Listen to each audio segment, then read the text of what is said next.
Assalamualaikum, selamat datang ke channel YouTube Hafiz Mustafa dan kini saya sedang memandu Proton Persona 2018. Sebenarnya Hafiz nak let go kereta ni. Pasal apa? Hak tuan boleh tengok secara penuh dalam video Hafiz Melaluk lagi. Untuk pengetahuan apa? Ni dah kali kedua dah aku buat sebenarnya. Yang kali pertama sebab terlalu banyak melaluk, tapi macam sayang pula aku nak buang sebab banyak juga info-info yang aku share dalam video yang pertama tu. So kalau siapa-siapa yang nak tengok penuh boleh tengok aku melaluk panjang lagi. Sebab yang ni just nak penuhi topik yang Hafiz cakap kat atas. Mandai ke atas. Hafiz nak cakap mengenai pengalaman pemilikan Proton Persona 2018 spek premium.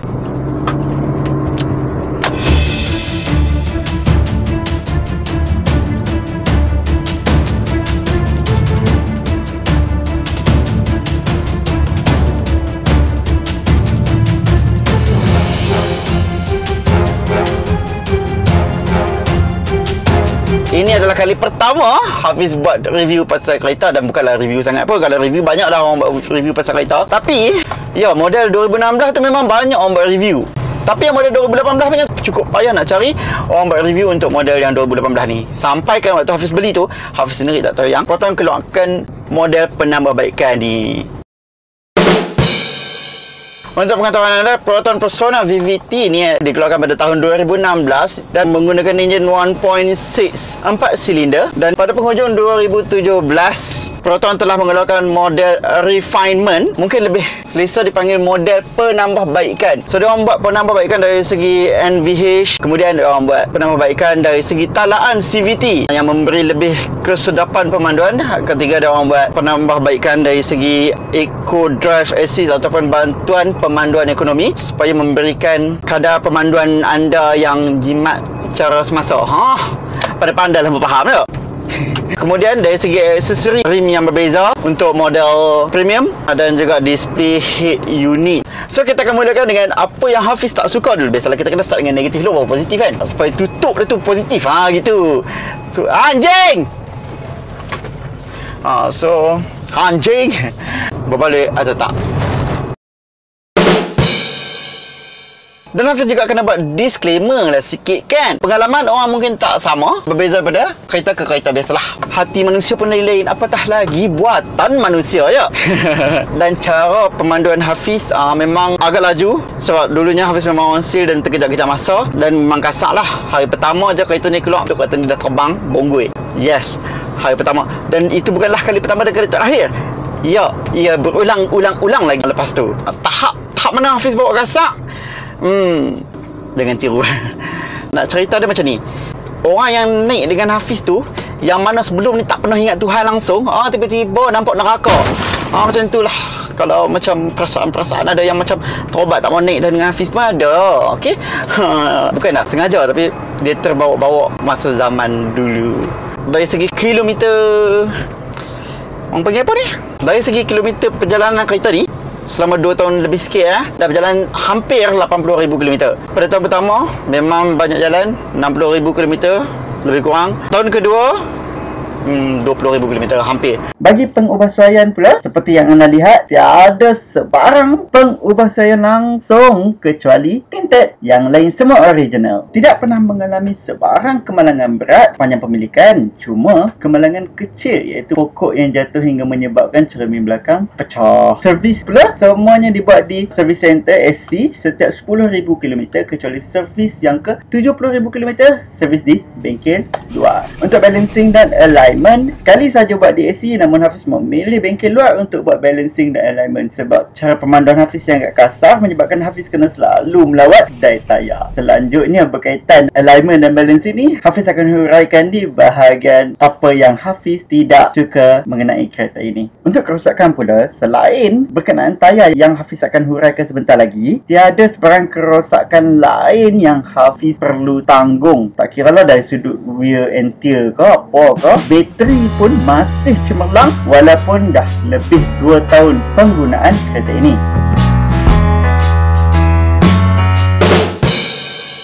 So kita mulakan dengan bahagian luaran dulu. Xiaomi ni dia punya bentuk dia macam tiru sikit dan kadang-kadang mengganggu juga dari segi blind spot ataupun titik buta. Kedua, bahagian bonet.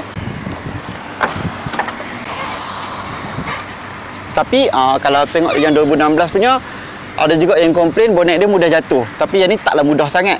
Tapi dia tak adalah macam hidrolik, macam setengah bonet macam kita buka dia terbuka terus. Still kena angkat bagi habis. Yes, ruang dalam memang besar, tapi adakah barang besar tu boleh masuk? Sebab besi ni kat sini. So, bayangkan, kalau hampa letak barang besar kat sini, contohlah beg penuh, dia akan sangkut. So, tak boleh tutup bonet. Barang yang besar tu, kena asingkan sikit pada sini ataupun rendahkan sikit. Kemudian, benda ni, ialah memanglah dia orang nasihatkan beli yang dia punya plastik tu kan. Tapi kalau tak ada, macam itulah jadinya, dia berlekuk-lekuk. Mungkin kesan ayak ke apa, sebab dia banyak ruang kosong. Alang-alang buka tu, nampaklah tayar spare tu. Oh, sorry, memang semok sikit. Tayar spare ni memang kecil, bukan saiz penuh. Tapi aku still bersyukur sebab macam setengah kereta, dia just bagi yang pipe untuk tayar pancit tu je, untuk menjimatkan ruang. Dan kaca-kaca ini bekas daripada kaca ni pecah itu. Seterusnya, kalau aku pergi pegang kereta ataupun nak cuci-cuci, sangat berhati-hati dengan benda ni. Sebab benda ni senang cabut. Tak payah effort apa pun. Nasib baik aku perasan awal. Kalau tidak aku rasa memang benda ni dah hilang dah. Senang sangat. Lagi, tempat letak ayak ni sangat cetek. Botol besar memang tak boleh masuk. Dan kalau botol kecil sekalipun, yalah, cetek. Kalau botol ayak tu tak apa lagi lah. Selamatlah lagi kan. Kalau macam hampa beli ayak McD ke apa, hati-hati. Seterusnya, armrest tak ada. Kuranglah sikit keselesaan kat situ. Tapi dia ada 2 USB port kat sini. Tapi apa salahnya kalau bagi armrest dengan USB port kan? Segmen B kot untuk orang jalan jauh. Seat depan ni memanglah okey selesa, tapi dia macam sedikit keras compare dengan belakang yang lebih lembut. Dari segi aircon pula, kalau dulu kata-kata Proton sangat terkenal dengan aircon yang sangat sejuk gedi orang panggil. Tapi yang ni tak sejuk gedi. Tapi bagi aku sangat selesa lah sebab dia tak sejuk gedi tu. Tapi kalau keluar tengah-tengah hari yang cuaca yang sangat panas, memang terasa sikit tak sejuk sangat. Dan aku tak tahulah kereta aku atau kereta orang lain pun ada isu juga. Walaupun aku dah set dekat aircon bahagian atas saja, tapi aku tetap merasa aircon di bahagian kaki. Tapi sikit je lah. Walaupun dulu pernah dah pergi komplain dekat AC, tapi AC kata benda tu normal. So aku nak tanya hampa, benda tu normal ke tak? Dan kalau hampa bawa dalam keadaan yang sejuk, contoh macam tengah-tengah malam ke, hampa akan rasa titisan ayak daripada dalam. Memang daripada beli. Alhamdulillah 2 tahun tak adalah isu aircon sumbat ke apa. Aku tak pernah pergi check pun sebenarnya. Untuk cermin pula, untuk pemandu saja yang ada auto, itu pun turun je. Naik, peganglah sampai dia naik atas. Memang pernah ada isu masa beli kereta, tingkat pemandu je. Payah naik, payah turun. Mula kami ingatkan sebab tinted. Tapi secara logiknya, semua tingkat kami tambah tinted. Tapi yang ni je jadi. PAC dia okey lah set lepas tu. Lepas tu jadi balik. Dia berat. Lepas tu kami ikhtiar sendiri, kami beli WD-40, sembok, elok sampai sekarang. Dan ruang botol kat sini pun memang ada ruang tapi kecil. Walaupun dalam ni kita boleh nampak ada bentuk letak cawan, tapi dia tak asingkan dengan barang-barang kompartmen lain. So, bila hampa letak barang-barang lain kat sini, hampa letak cawan, memang akan sangkut hampa kena cache dulu belakang, baru hampa boleh letak cawan. Cache tu faham tak? Google. Dan untuk bahagian belakang pula, macam hampa lihat, untuk botol yang kecil je. Sebab kalau macam botol tinggi walaupun kecil, tetap akan sangkut kat sini. Dan kalau hampa jalan jauh, memang bahaya, jangan tiru. Tapi kalau hampa nak lena juga kat belakang, kalau lena duduk, selesa lah. Tapi kalau hampa nak lena baring, hampa akan sakit dekat bahagian belakang. Sebab sangkut dengan tempat letak seat belt. Tengah-tengah nak dengar lagu best-best tu, tiba-tiba hampa nak masuk parking reverse kan. Sedih.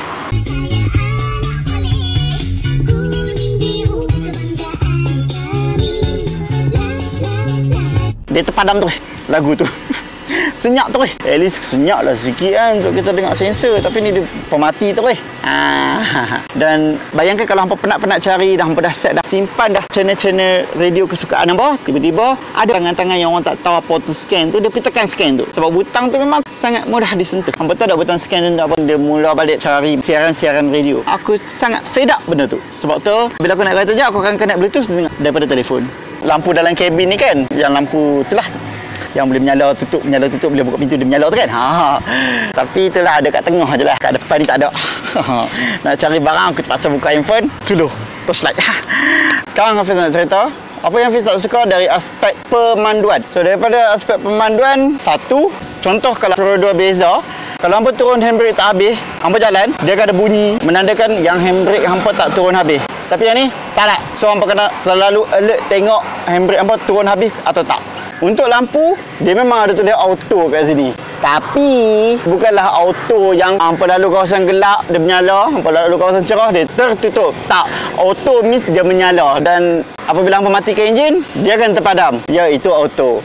Maknanya walaupun siang, kalau hampa letak dalam auto tu dia akan menyala je lah. Gila kau apa tengah-tengah hari pasal lampu? Bukannya DRL. Dan biasalah bila CVT sangkut dalam jam, start dalam jam, kurang sedap. Dia macam ada jerk-jerk, tapi sikit lah, minimum. Which is aku boleh kata dia lebih baik daripada model 2016. Ada pula orang parking sini.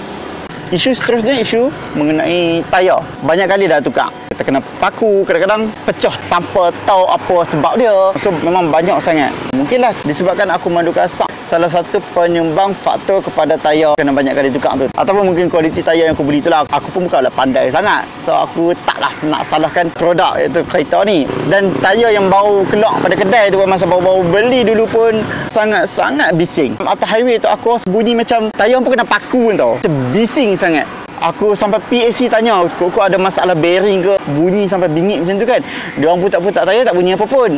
Pokoknya lepas aku tukar tayar, wow, sangat senyap. Lagi satu, berkaitan tayar juga, nak buat balancing untuk dapatkan straight ni, hampa kena berurusan dengan kedai tu banyak kali. Actually, sebelum tu memang kami buat balancing dekat Proton kali pertama. Lepas tu kami perasan tayar kami makan dalam. Kali kedua pi, dia kata apa skru, aku tak ingat apa skru tau yang rosak.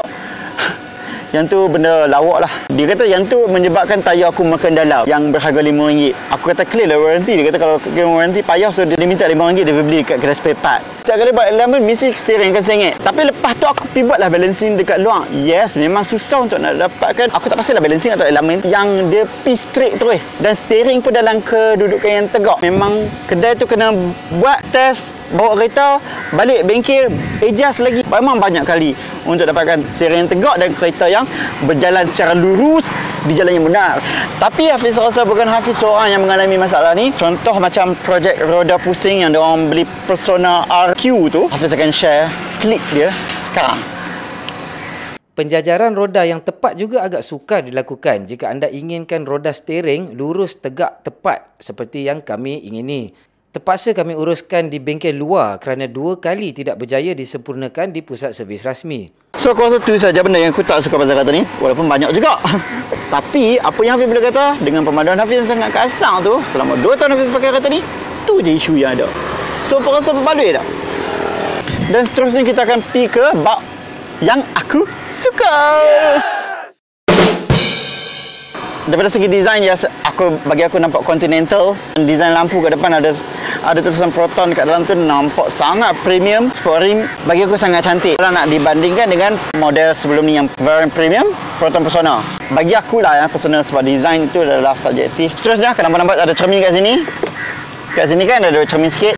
So bila kita nak lintas jalan ke apa, pandangan kita akan lebih luas. Lagi satu aku suka dia punya tu auto tutup, auto buka bila kita lock dan unlock. So nampak sangat premium. Smart entry dia just tekan sekali je. Kalau nak dibandingkan dengan kereta model-model Pro 2 di mana kena tekan 2 kali baru boleh buka semua pintu kan. Yang ni sekali je boleh buka semua pintu.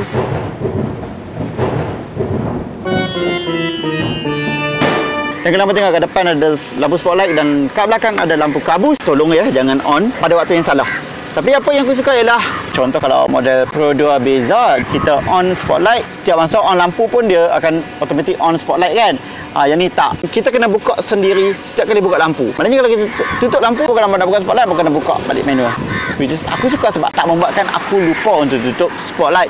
Yalah, kita ni manusia lupa, manusia lagi aku suka sebab seat ni sangat support sampai ke sini. So untuk perjalanan jauh memang best. Aku pernah drive back to back Penang KL Perlis, lagi ekstrim Perlis KL Perlis pun aku pernah back to back. Tak rehat. Api datang JB, bye. Mungkin sebab aku kebiasaan aku memang drive jauh, tapi sebab dengan kesedapan pemanduan kereta ni membuatkan aku okey untuk drive jauh. Seterusnya aku suka bahagian buka ni. Pasal memang dia ada butang unlock kat sini, butang lock kat sini.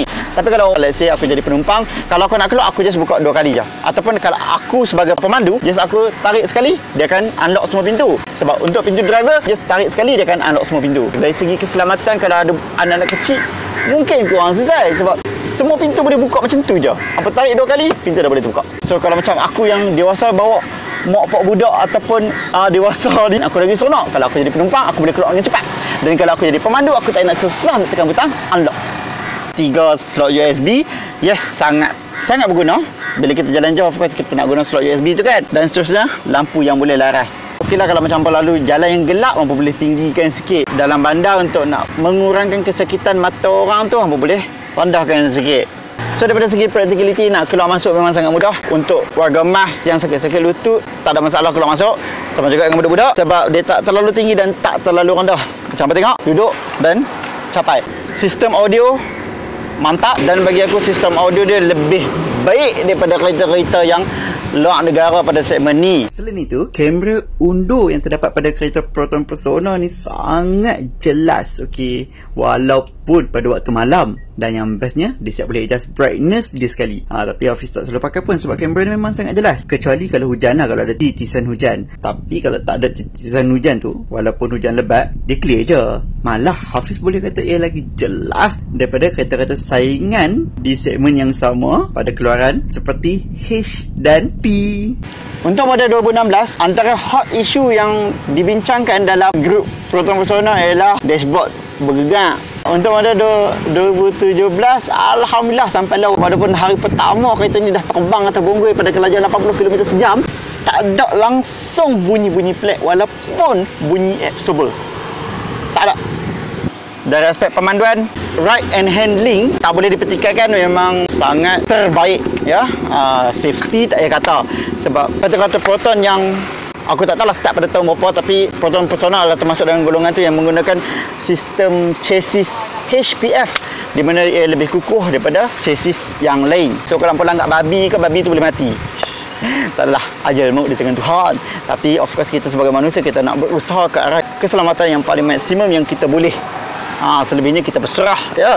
Hafiz ada isu sangat pun pasal kereta ni, dan keseluruhan Hafiz sangat berpuas hati dengan harga di bawah 60,000. Ya, hari ni memang hari terakhir kereta ni bersama Hafiz, dan selepas ini tiadalah. Oh, drama.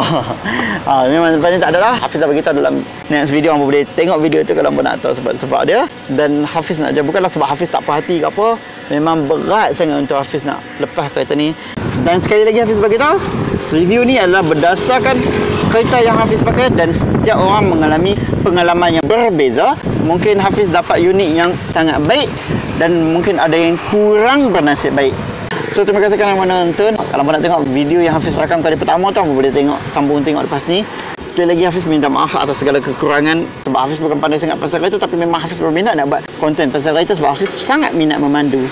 Nak tak Hafiz buat konten macam ni lagi? Menarik tak? Dan kalau menarik, tolong like, komen kat bawah supaya Hafiz tahu kata apa suka konten ni macam ni, supaya Hafiz boleh buat lagi. Selamat menonton video aku melalut. Assalamualaikum.